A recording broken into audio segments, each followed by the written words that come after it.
तो सभी को जैन से की परमेश्वर का शुक्र करते एक बार फिर आज 2 फरवरी को आपके बीच में परमेश्वर ने आने के लिए कृपा दिया। हम अब्राहम और लूत के बीच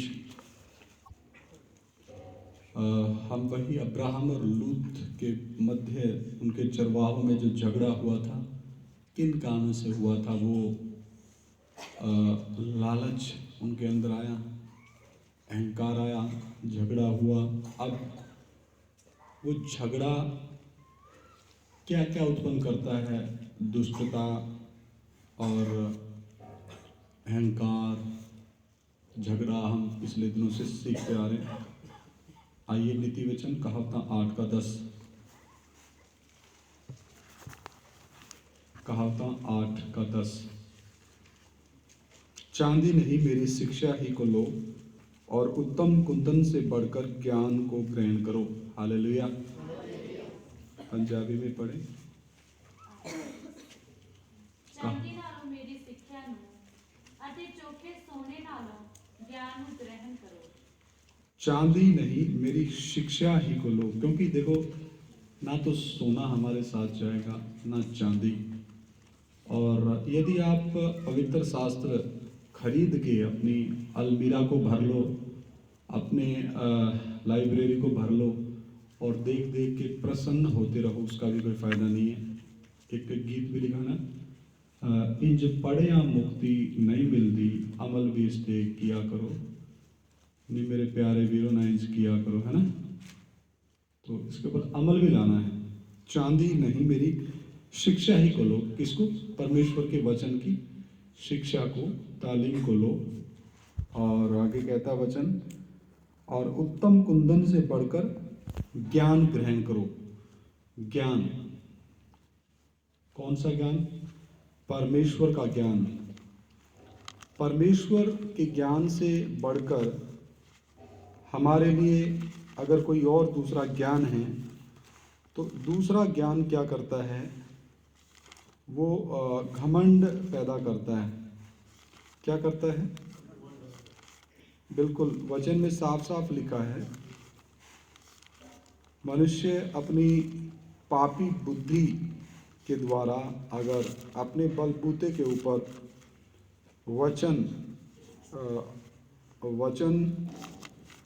नहीं, अपने बलबूते के द्वारा दुनियावी पढ़ाई का ज्ञान और दुष्ट शक्तियों के प्रभाव में आकर के दूसरी आत्माओं का ज्ञान, दूसरी आत्माओं का, समझ रहे, तीसरी आंख बोलते हैं, कई तो बोलते तीसरी आंख खुल जाएगी, ऐसा भी ज्ञान। और योगा के द्वारा ज्ञान, समझ रहे हैं, संसार का ज्ञान, संसार की आदि शिक्षा, ये बहुत से वचन हैं। तो इन ज्ञानों से क्या होता है?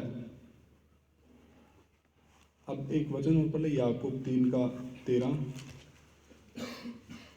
याकूब 3 का 13। संसारिक ज्ञान और दुष्ट आत्माओं का ज्ञान और दूसरी दुनिया का ज्ञान और जादू टोनों का ज्ञान, भूत सिद्धि करने वालों का ज्ञान, है ना, तांत्रिकों का ज्ञान, जादूगरों का ज्ञान, और जो देवी देवताओं की साधना तपस्या करने के द्वारा मिला ज्ञान, किसी पीर फकीर पैगंबर की साधना करने से मिला ज्ञान, किसी पेड़ के नीचे बैठ के, है ना, बोला बौद्ध महात्मा बुद्ध को वट वृक्ष के नीचे, है ना, बरगद के वृक्ष के नीचे, पेड़ के नीचे, दरख्त के नीचे बैठ के क्या प्राप्ति हुई? ज्ञान की। तो ऐसे जो ज्ञान है वो सारे शैतान की बहुत बड़ी चालाकी है, दुष्ट आत्माओं के द्वारा ये दिए जाते हैं। याकूब 3 का 13 और 13, 14, 15 पढ़ें। ਤੁਹਾਡੇ ਵਿੱਚ ਬੁੱਧਵਾਨ ਅਤੇ ਸਿਆਣਾ ਕਿਹੜਾ ਹੈ? ਉਹ ਸ਼ੁਭ ਚਾਲ ਤੋਂ ਬੁੱਧ ਦੀ ਨਰਮਾਈ ਨਾਲ ਆਪਣੇ ਕਰਮ ਵਿਖਾਵੇ। ਪਰ ਜੇ ਤੁਸੀਂ ਆਪਣੇ ਦਿਲ ਵਿੱਚ ਤਿੱਖੀ ਅਣਖ ਅਤੇ ਧੜੇਬਾਜ਼ੀ ਕਰਦੇ ਹੋ ਤਾਂ ਸੱਚਾਈ ਦੇ ਵਿਰੁੱਧ ਨਾ ਘੁਮੰਡ ਕਰੋ, ਨਾ ਝੂਠ ਮਾਰੋ। ਇਹ ਤਾਂ ਉਹ ਬੁੱਧ ਨਹੀਂ ਜਿਹੜੀ ਉੱਪਰੋਂ उतरती है, सगों संसारिक प्राणी शैतानी है। हाँ, तुम में ज्ञानवान और समझदार कौन है? याकूब प्रेरित कहता है,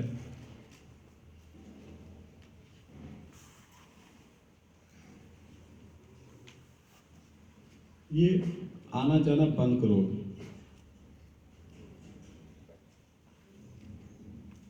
तुम में ज्ञानवान और समझदार कौन है? जो ऐसा हो वह अपने कामों को अच्छे चाल चलन से उस नम्रता सहित प्रकट करे जो ज्ञान से उत्पन्न होती है। जो सही ज्ञान है, ईश्वरीय ज्ञान है, परमेश्वर का ज्ञान है, वो नम्रता उत्पन्न करता है। क्या करता है? नम्रता। नम्रता समझते हैं? नम्र, दीन, छोटा होने की भावना उत्पन्न करता है। 14 वचन कहता है, पर यदि तुम अपने अपने मन में कड़वी डाह और विरोध रखते हो तो सत्य के विरोध में घमंड ना करना और ना तो झूठ बोलना। यह ज्ञान वह नहीं जो ऊपर से उतरता है, वरन सांसारिक और शारीरिक और शैतानी है। तो ऐसा ज्ञान क्या है? जो घमंड उत्पन्न करता है, जो विरोध उत्पन्न करता है, जो सत्य के विरोध में है और कड़वी डाह उत्पन्न करता है। फूट, जलन, नफरत, द्वेष, ईर्ष्या, बैर, वो कौन सा ज्ञान है? वो सब शैतानी है, संसारिक है और शारीरिक है। संसारिक ज्ञान है, आंखें खोल के रखना है। संसारिक ज्ञान है, शारीरिक है और शैतानी है। 16 वचन कहता है, क्योंकि जहां डाह और विरोध होता है वहां बखेड़ा और हर प्रकार का दुष्कर्म भी होता है। जहां क्या होता है? जहां डाह और विरोध, ये किससे उत्पन्न हुआ? संसारिक ज्ञान से, शैतानी ज्ञान से, शारीरिक ज्ञान से। तो योगाभ्यास क्या ज्ञान है? शारीरिक ज्ञान है, संसारिक है ये। पहले शारीरिक, फिर बाद में शारीरिक होते होते सारे संसार में फैला, फिर ये संसारिक बना। और ये शैतानियत की आत्माएं इनके ऊपर आती हैं, फिर ये महसूस करते हैं कि हमारी आत्मा यहाँ माथे में है। लेकिन वो बहुत बड़ी, उस कंडीशन में दुष्ट आत्माओं के साथ संपर्क इनका होता है और फिर दुष्ट आत्मा इनको अलग अलग देशों में ले जाती है, इनको दिखाती है।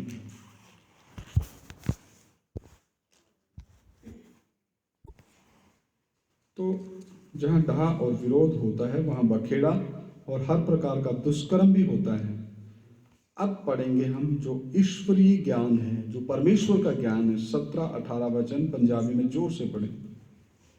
पर जेड़ी बुद्ध उपरों है ਉਹ ਤਾਂ ਪਹਿਲਾਂ ਪਵਿੱਤਰ ਹੈ, ਫਿਰ ਮਿਲਨਸਾਰ, ਸੀਲ ਸੁਭਾਅ, ਹੱਠ ਤੋਂ ਰਹਿਤ, ਦਇਆ ਅਤੇ ਚੰਗੇ ਫਲਾਂ ਦੇ ਨਾਲ ਭਰਪੂਰ,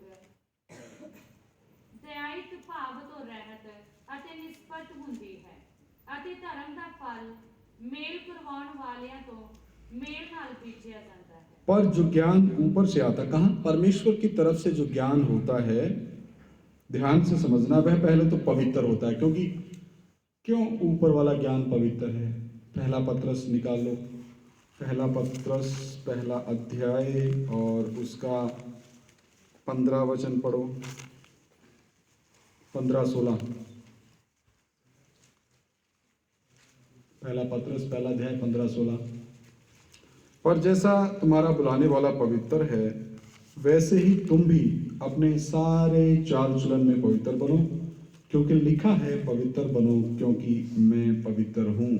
कौन? परमेश्वर। पंजाबी में पढ़े। सगों जिवें तुहाडा सदन वाला पवित्र है, तुसी आप भी तिवें ही अपनी सारी चाल विच पवित्र बनो, क्यों जो यह लिखा होया है, भाई तुसी पवित्र बनो इसलिए जो मैं पवित्र हूँ। हमारा परमेश्वर परम पवित्र है और वो जो परमेश्वर का ज्ञान ऊपर से भेजता, वो भी क्या है? पवित्र है।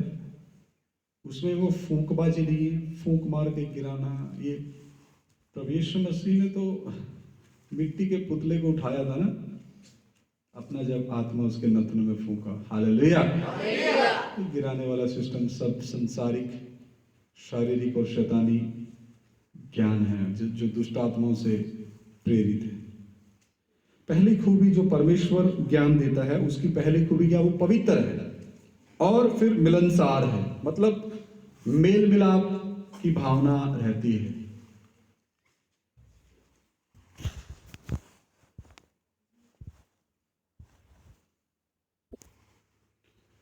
पहली खूबी जो ज्ञान परमेश्वर की तरफ से आता है, उसकी पहली खूबी क्या है? लिखते जाएं पॉइंट, वो पवित्र है। जो ज्ञान ऊपर से आता है वो पवित्र है। और शारीरिक और संसारिक और शैतानिक ज्ञान की भी खूबियां लिखनी है, जो याकूब की पत्री 13 से लेके आपको मिलेगी 16 तक। आपने संसारिक ज्ञान, शारीरिक ज्ञान और शैतानी ज्ञान की खूबियां भी लिखनी है। फिर आपने लिखनी है परमेश्वर के ज्ञान की खूबियां। नंबर 1 जो है वो पवित्र है। क्या? जो ज्ञान ऊपर से आता है। वो क्यों पवित्र है? क्योंकि ऊपर से आता है। ऊपर कौन बैठा तीसरे स्वर्ग में? परमेश्वर। उसकी खूबी क्या है? वो परम पवित्र है। वो कहाँ लिखा है? पहला पत्रस पहला अध्याय 15-16 में। इस रीति से वचन सीखना है। आगे लिखते हैं फिर मिलनसार है। क्या है ये वचन?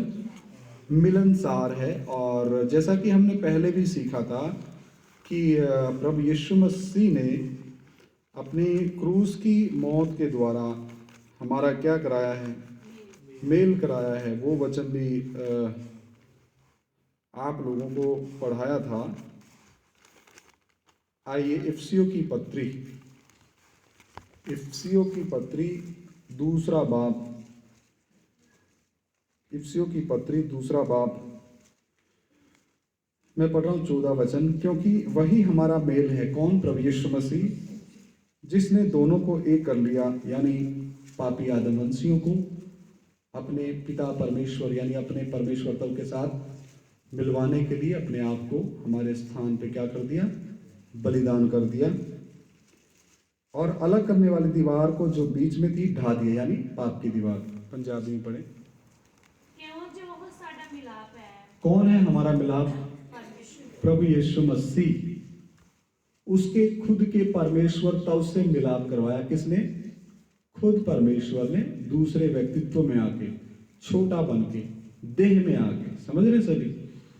हाँ जी, पूरा पढ़े। जिसने दोनों ਨੂੰ ਇੱਕ ਕੀਤਾ ਅਤੇ ਆਪਣੇ ਸਰੀਰ ਵਿੱਚ ਵੈਰ ਵਿਰੋਧ ਵਾਲੀ जुदाई ਦੀ ਕੰਧ ਨੂੰ ਢਾ ਦਿੱਤਾ। हालेलुया। तो जो ज्ञान ऊपर से आता है वो क्या है? मिलनसार है। क्या है जी? मिलनसार है। इसका अगला जो गुण है ये कोमल है। कोमल और मृदु भाव है ना। मतलब ये इतना क्या है कि इसमें कोमल मतलब ये दूसरों को कष्ट नहीं दे सकता। समझ रहे हैं? सॉफ्ट है। और क्रूस पे जिन्होंने प्रभु यीशु मसीह को कीलें ठोकी, प्रभु यीशु मसीह ने क्या कहा अपने परमेश्वर तरफ से? हे पिता, इनको माफ कर, क्योंकि ये नहीं जानते ये क्या कर रहे हैं। वो वचन खुद ढूंढ के आपने लिखना है इसमें। अगला इसका जो गुण है दया। दया भी वहीं पे क्रूस के बलिदान से हम दया को देखते हैं। तो जो ज्ञान ऊपर से आता है ये कोमल है, मृदु भाव है और दया से भरा है और अच्छे फलों से लदा हुआ है। क्या है? अच्छे फलों से। तो गलातिया की पत्री 5:23 आप लिख सकते हैं इसमें। जो पवित्र आत्मा के फल हैं वो अच्छे फल हैं। गलातिया 5 का वो भी मैं पढ़ देता हूँ हिंदी में। गलातिया 5:22-23। पर आत्मा का फल प्रेम, आनंद, शांति, धीरज, कृपा, भलाई, विश्वास, नम्रता और संयम है। तो ये जो ज्ञान ऊपर से आता है अच्छे फलों से लदा हुआ, ये पवित्र आत्मा के फल, ये अच्छे फल हैं। पवित्र आत्मा के फल, इनसे अच्छा कोई फल नहीं है। मेरी तरफ देखें, ज्यादा समय नहीं लेना, बहुत अच्छा विषय चल रहा है। ये सभी फल ले लो पवित्र आत्मा के। एक बार फिर पढ़ रहा हूं मैं याकूब 3:17 से। पर जो ज्ञान ऊपर से आता है, मेरे साथ पीछे पीछे बोले, पर जो ज्ञान ऊपर से आता है वह पहले तो पवित्र होता है, फिर मिलनसार, कोमल और मृदु भाव और दया और अच्छे फलों से लदा हुआ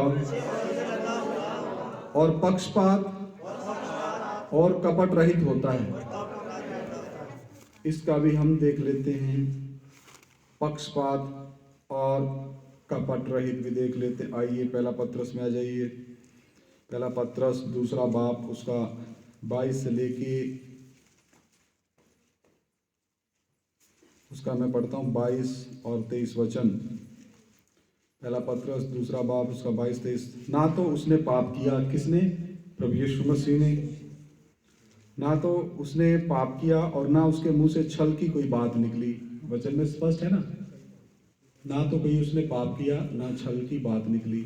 ये मेरे विषय में नहीं है, विषय में नहीं लिखा है कुछ भी, ये तो परमेश्वर का आत्मा ही दे रहा है, क्योंकि अंदर मैंने जमा करके रखा है परमेश्वर का वचन। हालेलुया। और पवित्र आत्मा ठीक समय पे याद दिलाता है, यहाँ यहाँ यहाँ ये वचन। तो मैं चाहता हूँ आप लोग भी इस लेवल तक पहुँचें, मेहनत करें। यहाँ लिखा है कि ना तो उसने पाप किया और ना उसके मुंह से छल की कोई बात निकली। वह गाली सुनकर गाली नहीं देता था। क्या देता था? प्रभु यीशु मसीह गाली सुनकर गाली नहीं देता था और दुख उठाकर किसी को भी धमकी नहीं देता था, पर अपने आप को सच्चे न्याय के हाथ में सौंपता था, मतलब अपने परमेश्वर को सौंपता था। पंजाबी में पढ़े। ਉਹਨੇ ਕੋਈ ਪਾਪ ਨਹੀਂ ਕੀਤਾ, ਨਾ ਉਹਦੇ ਮੂੰਹ ਵਿੱਚੋਂ ਵੱਲ ਛਲ ਦੀ ਗੱਲ ਨਿਕਲੀ। ਉਹ ਗਾਲੀਆਂ ਖਾ ਕੇ ਗਾਲੀ ਨਾ ਦਿੰਦਾ ਸੀ ਅਤੇ ਦੁੱਖ ਪਾ ਕੇ ਦਬਕਾ ਨਾ ਦਿੰਦਾ ਸੀ, ਸਗੋਂ ਆਪਣੇ ਆਪ ਨੂੰ ਉਹਦੇ ਹੱਥ ਸੌਂਪਦਾ ਸੀ ਜਿਹੜਾ ਜੱਥਾ ਦਾ ਨਿਉ ਕਰਦਾ है। तो अभी जो ऊपर से जो ज्ञान आया है, इसकी खूबियां कितनी अच्छी हैं।